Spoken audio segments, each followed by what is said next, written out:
Namaste. I'm Sunita Vishwanath, co-founder and executive director of Hindus for Human Rights. Hindus for Human Rights is about to turn 3 years old. We were founded right after Narendra Modi won his second term in the summer of 2019. Our first public appearance was at the protest outside the Howdy Modi event in Houston, Texas, organized by Indian American Muslim Council. It was very painful to watch thousands upon thousands of Hindu Americans dressed in their finery stream into the stadium to see Modi and Trump embrace and endorse each other's hateful ideologies and governments. Hinduism teaches that God is equally present in every one of us, regardless of race, religion, caste, and it's very hard for me to see Hindus support and participate in the systematic oppression of Muslims and other non-Hindus. That was 3 years ago. There had already been lynchings, beatings, arrests of activists and journalists speaking up against the Modi regime and its Hindutva hate and violence. We had already seen the specter of CAA, NRC.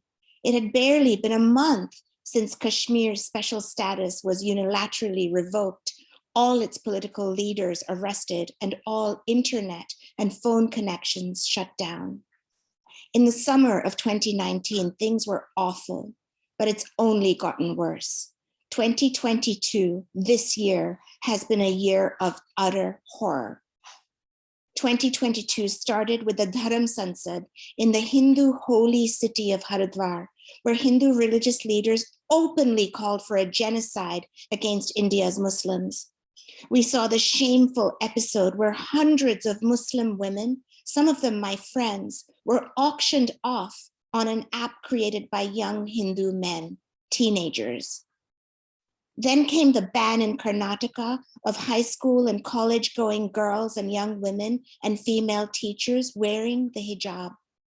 And then, during the holy festival of Hanuman Jayanti in cities across North and South India, including the national capital, Hindus marched through Muslim neighborhoods, chanting the salutation to Lord Rama, Jai Shri Ram, and the Hanuman Chalisa, a beautiful prayer which I love, was blasted over loudspeakers during the time of the Muslim call to prayer.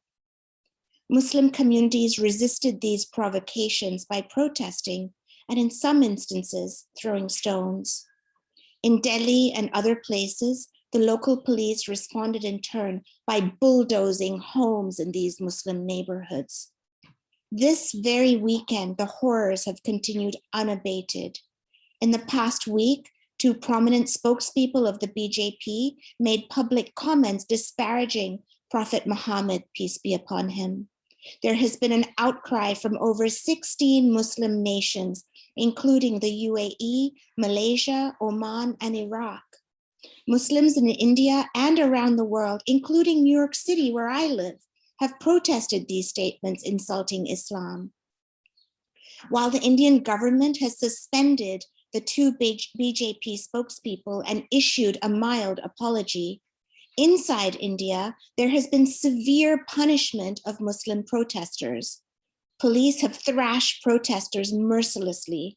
In Allahabad, the parents and sister of student activist Afreen Fatima were accused of inciting violence and arrested in the middle of the night. While they were in jail, Afreen and her sister-in-law were intimidated and threatened, and the family home was bulldozed to rubble. As the Hindutva forces bulldoze homes and destroy all semblance of democracy and constitutional rights, I continue to be astonished at the utter silence and therefore complicity of the Hindu community. And Hindus for Human Rights is working hard to mobilize a Hindu rejection of Hindutva, an insistence of love in the face of hate. A few months ago in March, Hindus for Human Rights and Indian American Muslim Council led an Indian American delegation to Selma and Montgomery, Alabama. It was the 57th anniversary of Bloody Sunday, when African American civil rights activists demanding their voting rights were met with police on horseback, wielding batons and tear gas. We were Muslims, Christians, Hindus, Dalits, and secular Indians, indivisible from each other and all of humanity. The only response to the hatred of all religious extremism and authoritarianism is to link hands with each other across our diversity and refuse to be divided.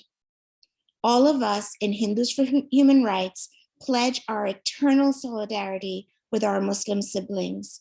Please support our partner organization, IAMC, and of course, Hindus for Human Rights and all organizations that are resisting Hindutva in unison.